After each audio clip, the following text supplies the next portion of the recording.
What is good, everybody? We are back again, and we're not going to talk about a specific fighting game, but we're going to talk about 6 tips to learn a new fighting game. You know, I know some people, start from like MK and they come to like 3D. 3D players come from 2D. We got Diaphone in the building. What is good, man? How you doing? What is good? Doing well, Kizzie. Thank you so much for having me on, and hope the Kizzietons are doing well too. Yeah, they're doing mighty well, bro. Especially hearing me deal with lunatics playing Granblue and like other fighting games. So they definitely love my rants that I have. If somebody come up in here, take out their pacifier, goo goo gaga, what is the first tip to get better at a fighting game? Yeah, so it's tough because there's a lot of advice you could give, right?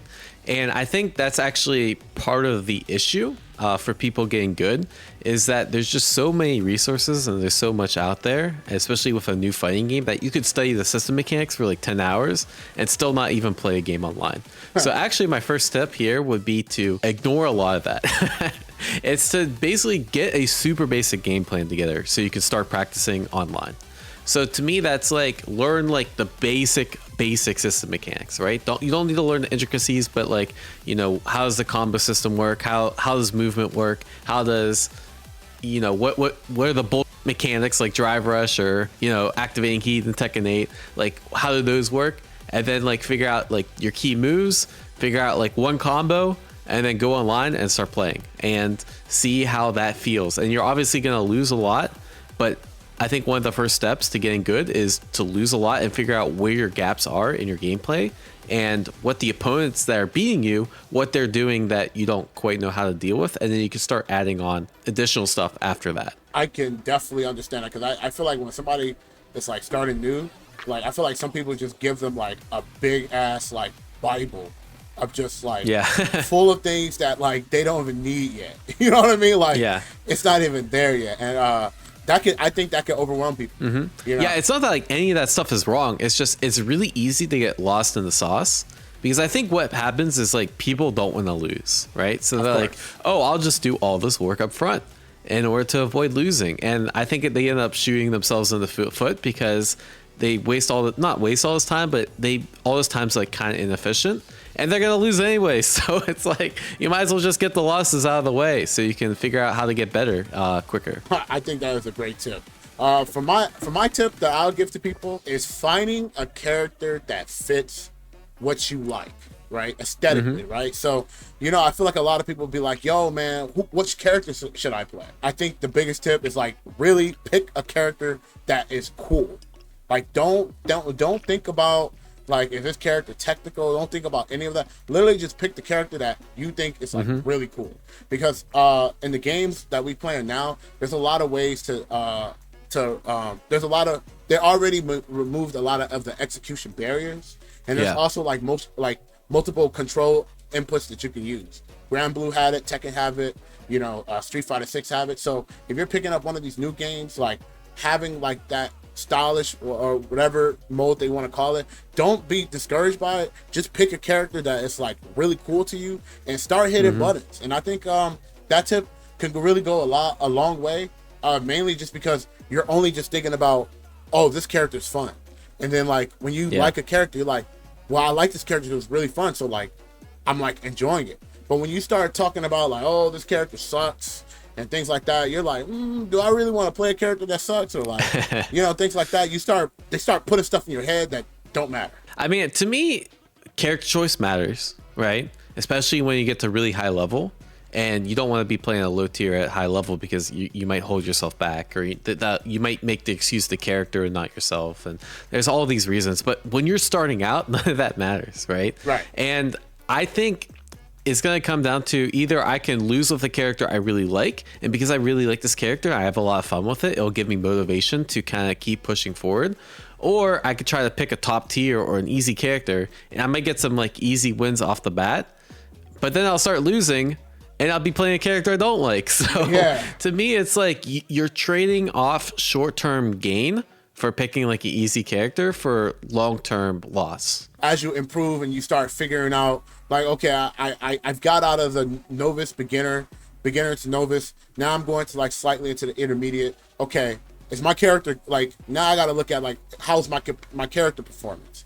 and things like that. But at that point, you're willing to learn. So, like playing a different character is not really bad because you learn like one skill set with one. Exactly. And like you can always play multiple characters, right? Like if you want a easy to win with character and you want your fan favorite and then you want to switch off between the two, nothing wrong with that. Yeah. And there's nothing wrong with liking a good character too. If your character ends up being the best character in the game, and you like, hey man, I like Luke, you know, then there you go, man. You win it. Or honestly, like even if you're like, I just like winning. Okay, Luke seems like a winning character. Let me pick him. It's not the worst thing, right? Yeah. Because if that's your goal is like, I think the most fun thing about fighting games is winning, and I want to pick the character that does it for me. Like, then to me, that's kind of fitting the right path, and I think you're on the right target anyways, right? You just got to figure out what do you prioritize most in fighting games and go from there. Yeah, I always find it funny. This is just a little bit off topic, but you know, there's been a lot of people being like, "Yo, if this character's so broken, why don't you just pick that character?" And I think that is the most like surface level like thought process ever. Mainly just because like, you know, there's multiple play styles within the world. Like, like if we knew, like if martial artists know that like this martial art is the best martial arts, therefore you should just do that martial arts. Like that defeats the purpose of competition, because competition is like you want to try to maximize your skill set and try to bring something new to the table. Like let's say I'm doing MMA. Right. And I'm a really short dude with short reach, right? That's cap. Why would I try to be a striker? You can't use that example, Diaphone, because you're tall. I know, but like I'm just saying, like because I'm tall, then I should be using my length to my advantage, right? Right. It's the same thing with fighting games. Like use your strengths to your advantage. Like I can't wake up in the morning being like, "Yo, man, Punk is like playing Honda." I'm like he mains Honda now. Like I would lose it. Like I'll be like, bro, like his strength is like obviously like strong reactions, you know, great neutral, great control, and like Honda is chaos. It's complete opposite, you know. So, but let's go to the third tip, bro. This actually goes perfectly well into my third tip, which is let's go. The more times you do something, the easier it is. So, like you're saying, Punk knows the kind of character that he's going to be good at, which is not a Honda-like character, but it's a character that relies really heavy on reactions and space control and really good footsies and that sort of thing, because he's been playing fighting games for a really long time, right? So he knows how to transfer that game style from one game to another, right? And it's the same way for anyone. I find a lot of times that people will try to like let's say they played Street Fighter 5 for like 5 years and that's the only fighting game they've ever played. And then they go to Street Fighter 6 and they're like, man, I can't be good at Street Fighter 6. I don't know what it is. Like, it's because they've never played a different fighting game before, right? But the people that, you know, like are old school or people that have played many fighting games, they can usually pick up the games faster because they've done it a lot of times. So if you're someone that wants to play multiple fighting games or wants to get good at multiple fighting games, I would encourage you, the more times you do it or the more games you pick up, the better you're going to be. So let's say, for example, you're really looking forward to like getting good at 2KO, right? And you've only played Street Fighter 6. It's going to be really hard for you to pick up 2KO when that game comes out if you only played Street Fighter 6. But if you learn a bunch of other games and you go through the learning process and you figure out what works for you, what doesn't, before that game comes out, then you're going to be in a much better spot to actually learn the game you actually care about when it comes out. Yeah, you want to learn a lot of stuff that carries over for every game, right? And you know, whether that just be like, you know, archetypes, like you got to find what's your favorite archetype, and you knowing that you have to like capitalize, like, oh, okay, I know this is not my type of archetype. I like these characters. Which character fits me more? And like, you know, and I think starting off a brand new game with the skill sets that you already have, it's fine. And like I say, you can always learn a new skill set, right? Like let's say you like to play a hybrid trap zoner and the new game doesn't have a trap zoner. Like, what are you going to do, right? And same thing with Tekken. Like let's say you play a fireball zoner and then you go to Tekken, like no one has a fireball, right? So like you're going to have to learn different archetypes, but the more experience you have, the easier it's going to be. Yeah, the only time you can zone in that game is you equip like a shotgun, and then you pull out the shotgun and shoot one time. Yeah, gimmick people. Yeah, that that happened to me, and technically Nina got a gun. She got some. She got some bullets. And Devil Jin got the laser. Yeah, he got the laser too. Yeah, so if you want to play a Zelda, just play Kazuya and Devil Jin. There you go. We're gonna go on like the fourth tip, right? Don't skip steps learning fighting games.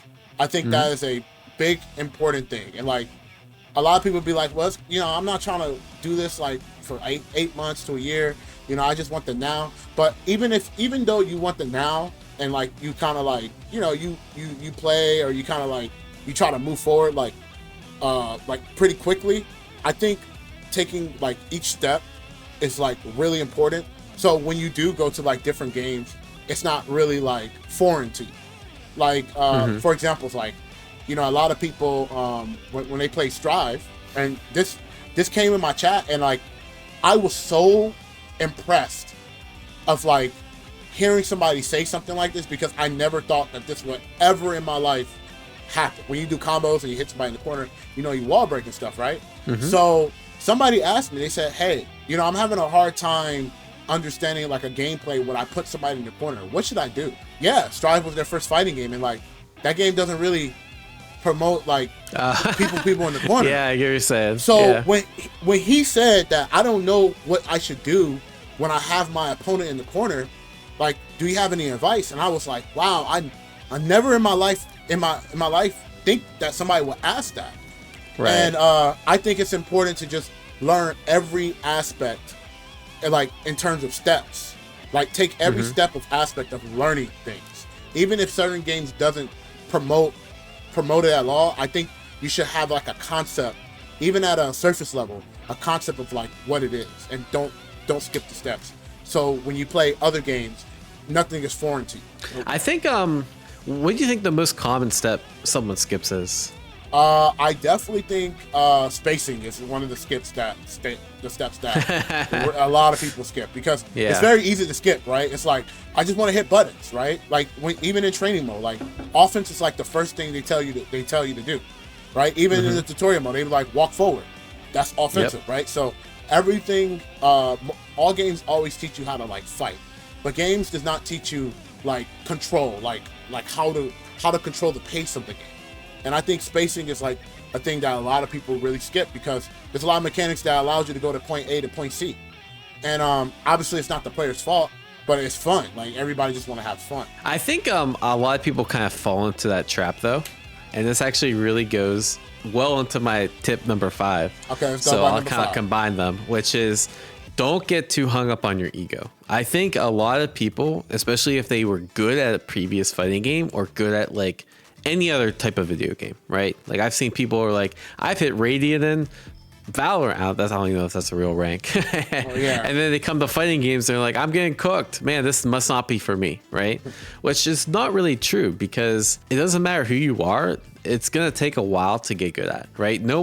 Punk didn't just pick up the game day one and start winning tournaments, right? No one picked up the game day one and started learning tournaments. And if you look at the people's backstories, it takes multiple years for people to like get good at fighting games, right? And it's kind of the same thing, especially if you're new to learning a game or like switching between fighting games. It's going to take you a lot longer than someone that has more experience than you, right? So just understand that, like, if someone has more experience than you doing like switching between games or learning new games, like they're probably going to be better than you. And just accept that, like, just because you're good at something doesn't mean you'll instantly be good at something else, but it just means you have the talent for it, as long as you put in the hard work and effort to get good at a game, or as long as you just stick with you stick with it for long enough, right? And I think skipping steps actually kind of goes into this line too, because a lot of people, they get to the point where they're like, oh no, I'm not winning like I should be. Let me skip a step. Let me pick this bullshit character that can skip neutral. And then like, yes, that'll work and it'll get you some easy wins, but down the road, like, you're not going to really know how to play neutral. And then if your character gets nerfed, or they nerf that really bullshit neutral skip, then it's like, well, damn, I have to kind of take 2 steps back to take another step forward, kind of thing. Even we can talk about from like Street Fighter 5, Street Fighter 6, right? Because they play Street Fighter 5, they expect it to be good at Street Fighter 6. They changed the game completely. And I think one of the biggest things that people have that ego is because obviously everybody's watching, right? Like imagine being like the best player in the world, for like 7 years, and then like they made a game specifically to change around so you can't be the best player in the world, and like you're surprised that you're losing, like it's just like these developers are making games particular to I always say that the developers always hire a specific group of people to understand what makes things consistent, right? And they know how to change like those interactions really well to make it very like 50-50s, correct? So obviously understanding that and being in these and playing these type of games, you have to accept that like certain things are just not going to like work the way it did 7 years ago. So you have to do a lot of unlearning while relearning and learning the new things. And learning and unlearning simultaneously is harder than somebody just coming in and not knowing anything. The best tip to learn just new fighting games and stuff is don't learn about the optimal combo. Learn a combo that helps you understand like the game. So like, okay, I get this hit, I get this combo. All right, it's not really too crazy, but I got damage, and like I could play the game. Like you're playing the tug of war game. And I think a lot of people when they come in and learn into a new game, they're like, okay, so which combo should I do? I think you should learn I think you should learn the combo that is comfortable with you, and like use that combo until you're comfortable enough to learn another combo. Yeah, it's so funny. Like I because I publish like character guides and whatnot, and these character guides, if you look at the retention graphs on YouTube, there'll be like obviously like you have the highest retention, and then it'll dip down, and then looks like a normal retention graph. But when I have the combos timestamped, it's like a 15% retention spike increase. Yeah. So crazy, basically, right? people are clicking on the video, they're skipping all the important. And then they're going right to the combos. I'm like, bro, you have to be kidding me. So what I've been doing is I've been like sneaking in like actual important tips along with the combos, right?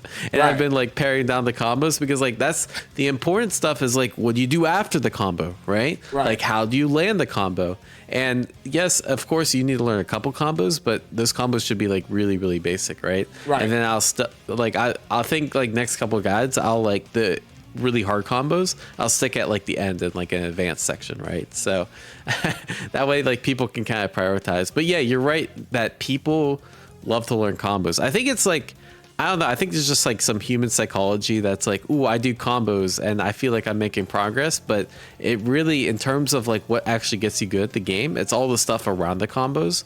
And even if your combo is like not that great, you could still like, as long as you have the solid, like a well-rounded game plan, I think it's much more important to prioritize. I think your win rate will go up faster. So for example, I was learning third strike with Yun.